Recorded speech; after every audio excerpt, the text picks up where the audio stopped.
I was once sitting in a small cafe in New York, amidst the lively chatter and laughter of people, the scent of baked goods and rich, roasted coffee filling my nostrils. The owner, Mr. David, a second-generation Jew, poured me a cup of coffee and said, "We are wealthy not because we thirst for money, but because we thirst for knowledge. Money just follows after that." That sentence has echoed in my mind ever since. It reminded me of a statistic I had read before. The global Jewish population accounts for only about 0.2% of the world's total. Yet they are present everywhere on lists of the wealthy. Among Nobel laureates in the fields of science, art, finance, and even politics. I began to ask myself, why could such a small nation, which had endured so much exile, discrimination, and even extermination, become a symbol of wisdom and wealth? My journey to find the answer was not an academic research project, but a personal voyage. I read ancient books from the Torah to the Talmud. I listened to Jewish family stories shared on forums, and one met with friends from Israel to the United States. In each place I took notes, gathering small pieces of a large puzzle, and gradually I realized the Jews get rich not just through financial skills, but through a system of life values. They consider education their first asset, wisdom the only capital, nitrogen monoxide one can take away, community their support, and money a tool to sustain the continuity of generations. I remember rereading a line from the Torah: "A wise man values knowledge more than gold, and understanding more than silver." This statement is not just religious. It has become a guiding principle for an entire people. During thousands of years of diaspora, the Jews could not hold on to land, houses, or sometimes even their own lives. The only thing they could carry with them, wherever they went, was knowledge. And so knowledge became their most enduring asset. I once asked a Jewish professor at a European university, "Is it because of innate intelligence that Jews are often successful?" He smiled. "Intelligence is only a small part. We are raised in an environment that treats learning as breathing." A Jewish child never hears their parents say, "You must be rich," but they will always hear, "You must learn." Wealth is just the natural consequence of lifelong learning. I noticed that in Jewish culture, the dinner table is not just a place to eat, but a miniature classroom. Children listen to their parents discuss work, the value of money, stories from the Talmud, and educational fables. A Jewish friend told me when I was little, my mother would often give me a few coins and ask, "How will you use them?" If I said I'd buy candy, she would suggest, "If you save them, you can buy more." And if I said I wanted to give them away, she would ask, "Who do you want to help?" Every question led to learning how to think before spending money. It is this habit of conversation that has created a generation that knows how to think about money. From a young age, another trait that impressed me is how the Jews view adversity. Historically, they were constantly expelled and banned from many professions. But instead of accepting failure, they found new opportunities. When forbidden from owning land, they turned to commerce. When blocked from participating in government, they focused on banking, finance, and academia. These external restrictions forged in them a unique survival skill, turning difficulties into opportunities. I remember talking to a Jewish entrepreneur in Tel Aviv. He said, "We are used to starting from zero, sometimes even from a negative number. But that gives us an ability. When everything around us collapses, we still find a way to get back up." I looked into his eyes and saw not pride, but resilience, a quality that anyone who wants to be wealthy must have. One of the key secrets of the Jews is their money management. I once saw a spending ledger of a Jewish immigrant family in the US. In it, every income and expense was meticulously recorded, down to the last penny. The Jews believe a single coin has a soul. If you don't know where it goes, IT will leave you. They divide their money into several parts. One for spending, one for saving, one for investing, and especially one for charity. This act of giving doesn't make them poor. On the contrary, it helps them maintain balance in life and maintain strong ties with the community. I once attended a fundraiser for a Jewish organization in New York. No one was forced, but everyone contributed. Whether a little or a lot, a young man contributed $10, while a businessman gave $1,000. But nitrogen monoxide one was looked down upon, and nitrogen monoxide one was overly praised, because for them the value is not in the number, but in the spirit of we exist together. I realized that the wealth of the Jewish people is never an individual wealth. IT is always linked to a community network. When I read about Jewish scientists, like Einstein or Freud, I saw this even more clearly. They were not just successful individually, but they also opened up new paths for all of humanity. The Jewish spirit of learning and creativity does not stop at the family or community level. IT always reaches outward, seeking to contribute to the world. A friend once told me, we argue not to win, but to find the truth. The Jewish culture of debate is one of the keys to their intellectual development. From family conversations to classrooms, to academic forums, they are not afraid to question, not afraid to be challenged. I once witnessed two Jews arguing for an entire afternoon over a sentence in the Talmud, and in the end they both smiled. They were not trying to defeat each other, but saw debate as a way to sharpen their minds. In business, this spirit translates into innovation. Jews are not afraid to experiment, not afraid of failure, but they always calculate the risks. A Jewish entrepreneur once said, "We jump into the sea, but before that, we learn how to swim and always bring a lifebuoy." This explains why they are often successful in high-risk fields, from finance to technology. And perhaps what I admire most is their spirit of charity. Many people think being wealthy means accumulating for oneself. But for the Jews, wealth is also a responsibility. They believe if you only keep money for yourself, IT will soon leave you, but if you use IT to help others, money will find a way to return.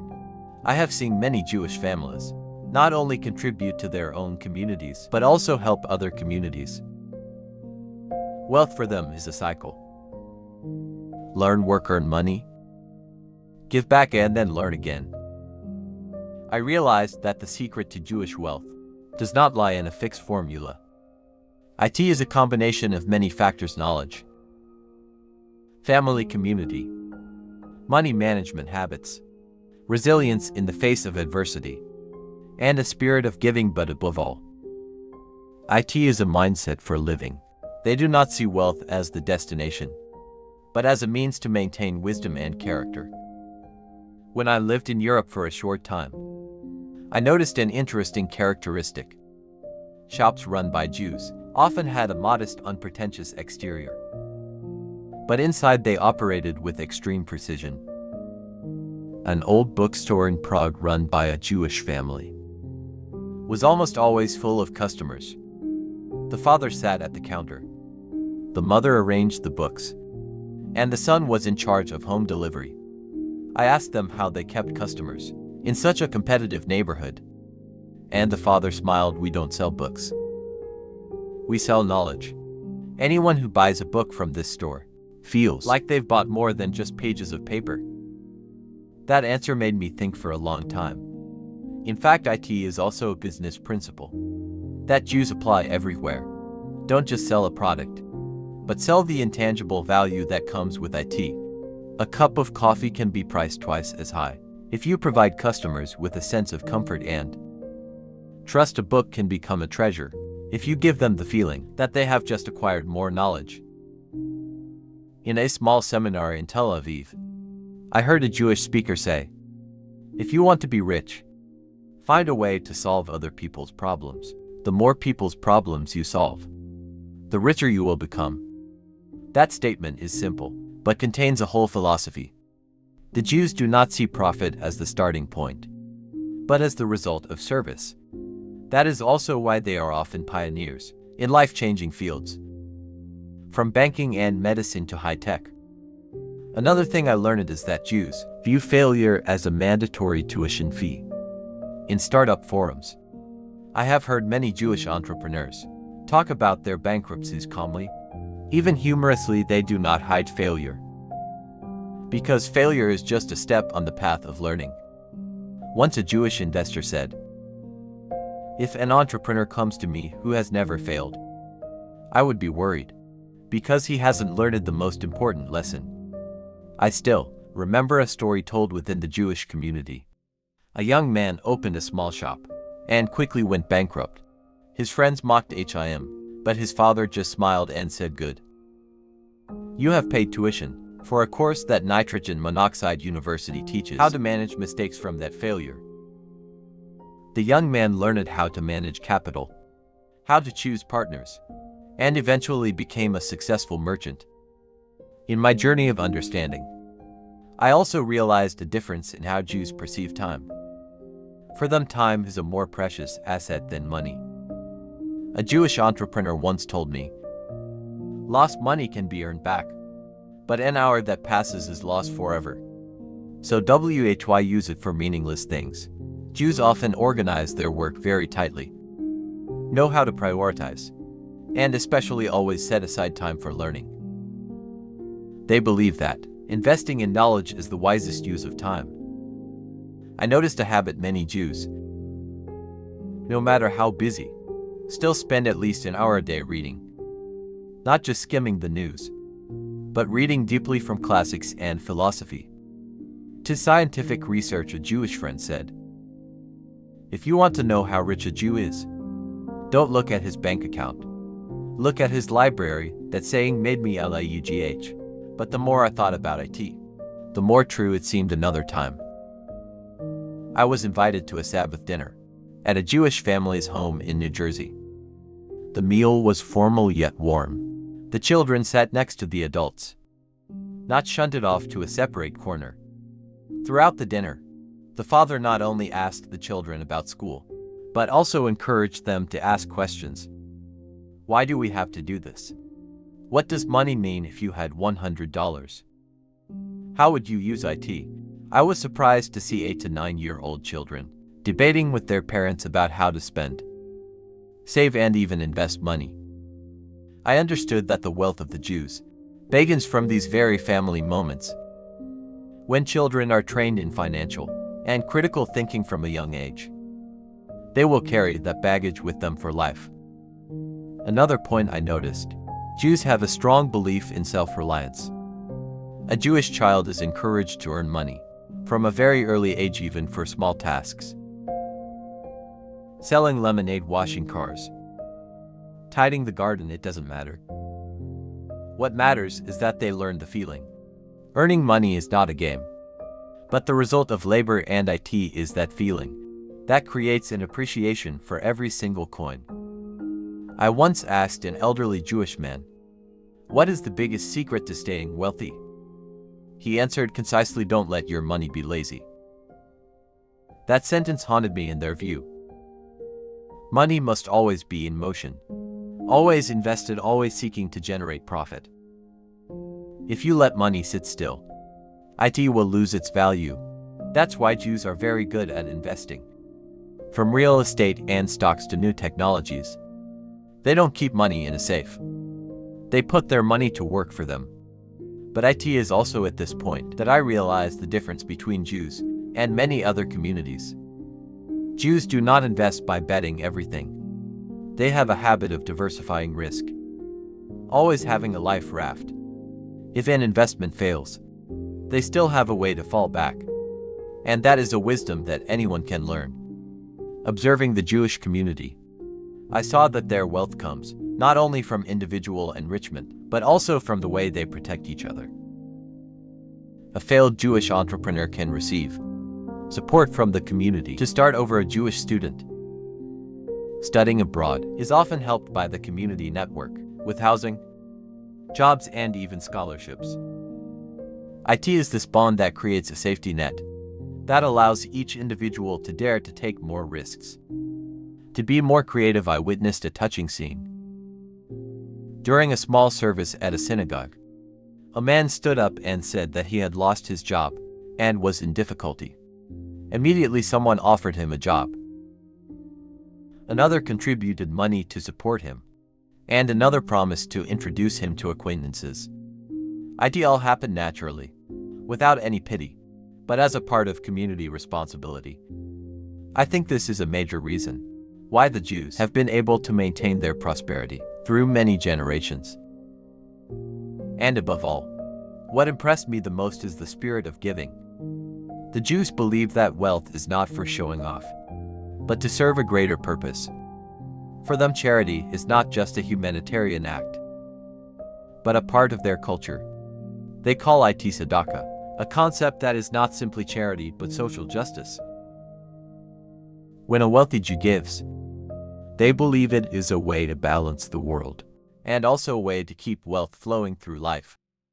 One day I attended a Torah study session for a group of young Jews. What surprised me was not the religious content, but the way they learn it. They didn't just sit and listen to the lecture. They debated, questioned, and even challenged the teacher. Every word in the scripture was examined, dissected, and questioned with why and what if. I will never forget the image of two 14 to 15-year-old boys arguing over a small detail. Their faces red, banging their hands on the table. The teacher did not stop them but smiled encouragingly. The more you ask, the deeper you understand. I realized this is the root of critical thinking, the thing that makes Jewish wisdom different. In many educational systems, children are often taught to obey and memorize. But with the Jews, children are encouraged to question authority, not to oppose but to find the truth.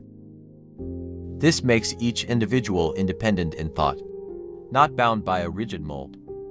When they step out into the world, they have the ability to see things from multiple perspectives, to find creative solutions that others don't see.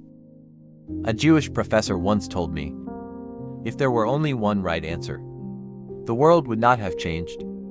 We teach children that every question can have multiple answers. And it is that spirit that has produced a series of Jewish scientists and inventors who have changed humanity. From Einstein and Freud to the founders of leading technology companies. What is noteworthy is that, while many communities see debate as conflict, the Jews see it as a way to connect. During family meals, they might argue loudly about a social issue, but after the meal everyone is happy again. No one is angry at anyone, because they understand that the purpose of debate is not to win or lose, but to illuminate the truth. I once sat at a dinner party of a Jewish family in New York. The topic that day was, does money bring happiness? Quote, the father argued that it did. The mother disagreed, and the two children each had their own opinion. The debate lasted for almost an hour, full of excitement in the end. No one changed their mind, but everyone laughed and gained many new perspectives. I wondered, if these children grow up, how can they not become confident, creative, and daring individuals? Here I learned another lesson. Jewish education does not aim to create obedient children, but to create free people, free in thought and choice, in how they face the world. However, freedom does not mean indulgence.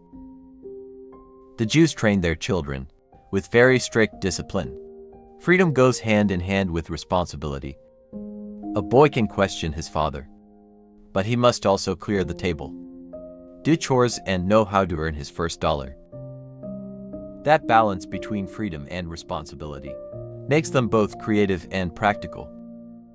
Another aspect that surprised me, in the Jewish community, learning and doing are not separate. Children can learn math by calculating profits from selling cakes, learn writing by writing thank you letters to customers, and learn history through stories of Jewish merchants traveling across Europe as a result. Knowledge is nitrogen monoxide, but is connected to life, a Jewish friend of mine said. We teach our children that learning is for living, not for passing exams. That statement startled me. While in many places children study just to pass exams, the Jews study to become valuable human beings. And IT is that way of learning that has turned them into highly adaptable individuals. I remember another story. A Jewish boy was taken by his father to a bank to open a savings account when he was only 10 years old. The father said, "From now on, every week you will deposit $5 from the money you earn." The boy learned how to keep records, track his balance, and understand what accumulation is. By the time he grew up, he not only had a considerable amount of money, but more importantly, he had the habit of financial management. It is from these small habits that the Jews have created a whole generation that knows how to get rich and stay rich. However, there is one thing that has made me think a lot. The Jews never teach their children that money is the ultimate goal. Money is just a tool. What is important is wisdom, character, and community connection. A Jewish child might hear their parents say, "You should learn to earn money," but at the same time they will also hear, "You should learn to be a good person, to serve, to leave a mark on the world." I realize that perhaps that is why they maintain balance. They get rich, but they don't lose their souls. They earn money, but they don't become slaves to IT. Once a Jewish philosopher said, "If you only chase after money, you will find IT runs faster than you. But if you chase after knowledge and creativity, you will find that money comes to you on its own." I think that is a statement that everyone should remember. The Jews have a very special concept of money. Money must give birth to money.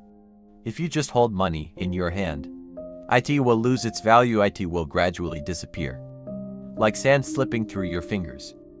But if you know how to put money to work, IT will become a machine that continuously creates wealth. This is not just modern financial theory, but a philosophy that has been deeply ingrained in their culture for hundreds of years. I still remember the first time I heard a Jewish merchant in Europe say, "When we have $1, we immediately think about turning IT into $2. Not by spending less, but by letting IT generate profit." Even in poor communities, the Jews always find ways to manage and invest. Sometimes by pooling capital for joint ventures, sometimes by lending at interest, or by opening small stalls. Unlike many peoples who were historically tied to agriculture, the Jews have long been accustomed to using money as capital instead of land when they were banned from owning land. In many countries, they were forced to find another path, turning money into a tool for survival. Therefore, financial management skills have become their instinct. I once read a popular saying in the Jewish community: "Don't spend the first coin. Don't touch the second coin. Live on the third coin." Its meaning is profound. The first coin must be saved, the second invested, and only the third used for consumption. The Jews understand that financial security comes not from how much you make, but from how you keep and multiply that money. Another difference: the Jews place great importance on investment, diversification. They usually do not put all their assets in one place. Historically, this stems from the very instability they experienced.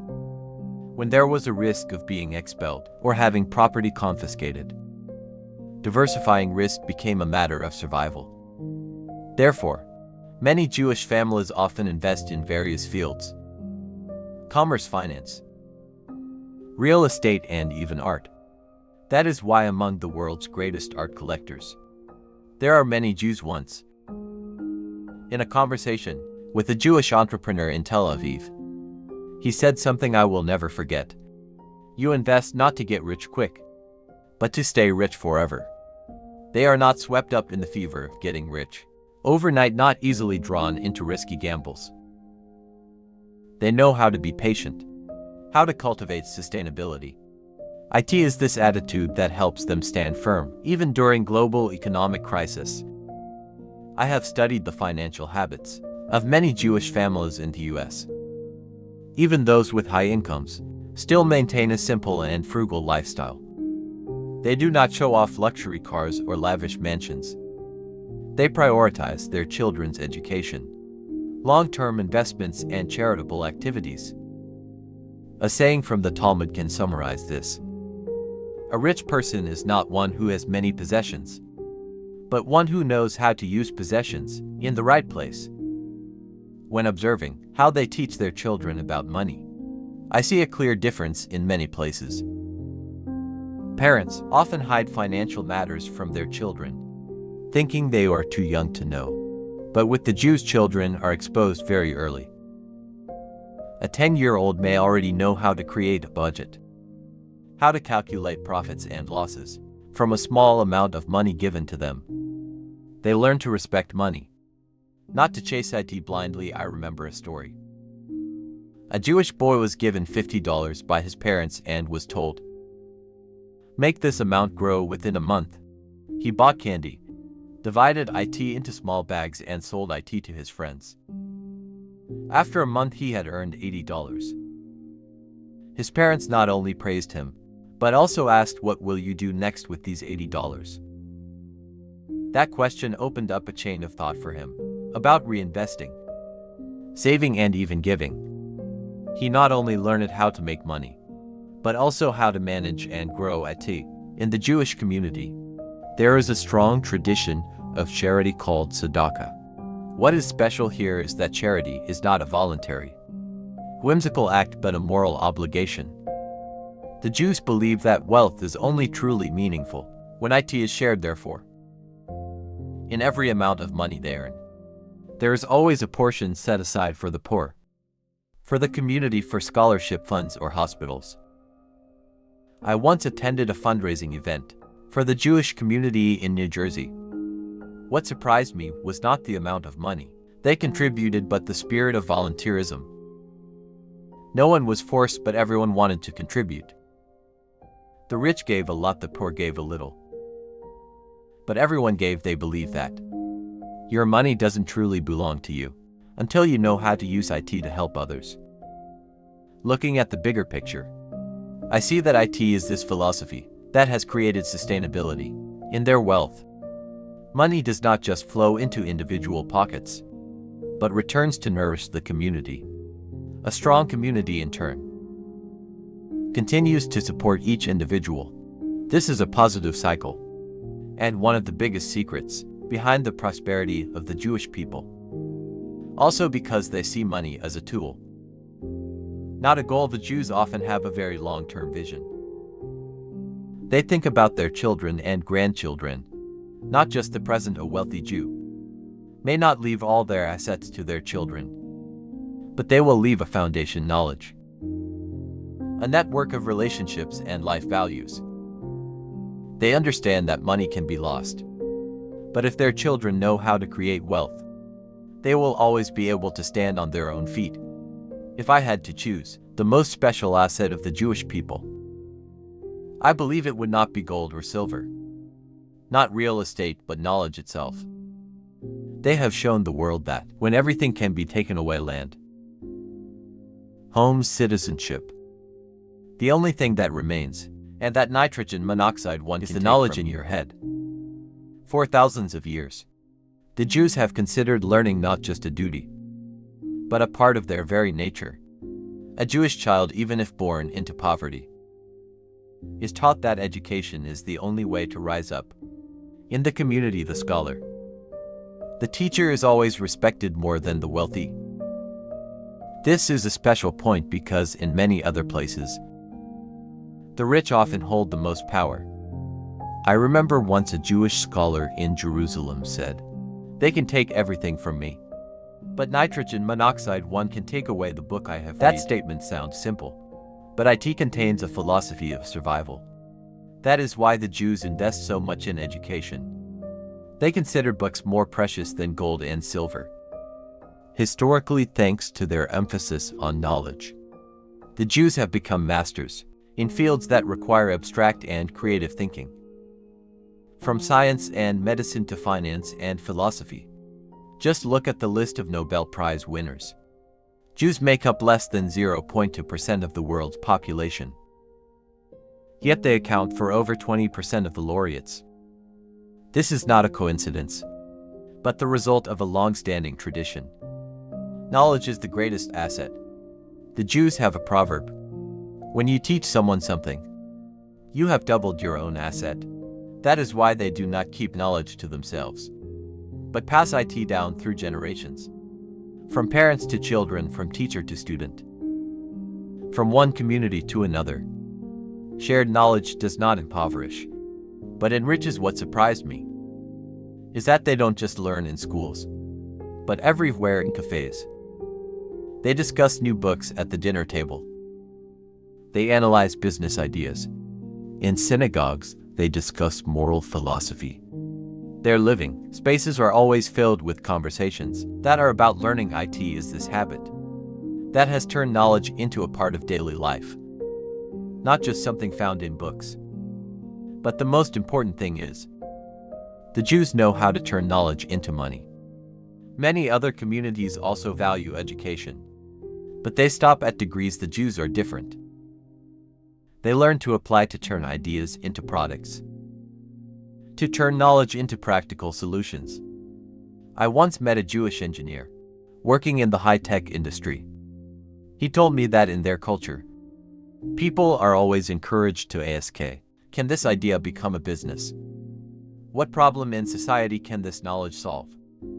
It is this drive that has given birth to countless Jewish startups, to the point where Israel is nicknamed the startup nation. For example, technological inventions like the USB flash drive, the ICQ messaging program, or the drip irrigation system in agriculture, all originated in Israel from Jewish ingenuity. These things are not just inventions, but commercialized knowledge turned into real assets. One of the secrets to their success in turning knowledge into money is their ability to connect knowledge with a social network. The Jews greatly value community relations. They don't learn to keep it to themselves, but to share, to collaborate. A new idea is often quickly introduced into the network, receiving feedback, modifications, and development from many people. As a result, IT is not forgotten but becomes a concrete product. Furthermore, they have a global mindset. Forced to migrate many times, the Jews have learned to live all over the world. IT is this multicultural experience that makes IT easy for them to combine knowledge from various fields and countries. A Jewish entrepreneur might live in New York, invest in London, conduct research in Tel Aviv, and collaborate with engineers in Tokyo. They turn the whole world into a classroom and a massive market. I learned a lesson. Knowledge only truly becomes an asset when IT is applied, connected, and multiplied. The Jews get rich not by keeping secrets, but by sharing, by turning ideas into action. I remember a very famous saying in the Talmud. A rich person is one who has wisdom in their head, kindness in their heart, and a plan in their hand. If you only have wisdom without action, it's just theory. If you only have action without wisdom, IT easily leads to failure. The Jews have combined both and turned knowledge into a prosperity generating machine. The Jews also see wealth creation not just as accumulating assets for themselves, but also as a responsibility to leave a legacy for future generations. In many Jewish families, parents often tell their children this: wealth does not belong only to you, but also to your children. This statement creates a very different mindset compared to many cultures, where people only think about earning money to spend in their lifetime. Therefore, the wealth of the Jewish people is often intergenerational. They think far. They think long-term when starting a business. They don't just calculate profits for a few years, but they also lay out a vision for 30 years, 50 years, or even a century. The company founder teaches their children how to run IT, and then the children teach their grandchildren. And so the flow of assets is maintained and developed. This is a key reason why many Jewish dynasties have held financial power for centuries. Another interesting feature is their risk management ability. The Jews have historically lived in unstable circumstances, being expelled, discriminated against, and having their land ownership rights restricted. Therefore, they learned one thing: don't put all your eggs in one basket. They diversify their investments and always prepare a backup plan. When a business is successful, they don't spend all the profits, but save a portion to weather crises. When the economy is in recession, many people go bankrupt, while they still have the capital to continue reinvesting. This caution goes hand in hand with a bold spirit. It may sound contradictory, but this is actually their strange balance. Daring to take risks, but calculated risks. A Jew is willing to borrow a large amount of capital to start a business, but at the same time, they always have an exit plan if they fail. This helps them stay firm in a volatile market. In addition, in the Jewish community, the concept of tzedakah, that is doing charity, sharing a portion of profits with the poor in the community, is considered a moral duty. Tzedakah is not just kindness, but is also seen as part of wealth management, sharing to create blessings, to maintain long-term prosperity. Many Jews believe that if you only keep money for yourself, that wealth will sooner or later be depleted. But when you know how to give, the flow of money will always be regenerated. From this we see a special formula. The Jews treat money as a tool of thought. They educate their children early to form a financial foundation. They always combine caution and boldness. They link wealth with community responsibility and the future of their descendants. This makes their wealth not accidental or lucky, but the result of a system of beliefs, culture, and discipline maintained through many generations.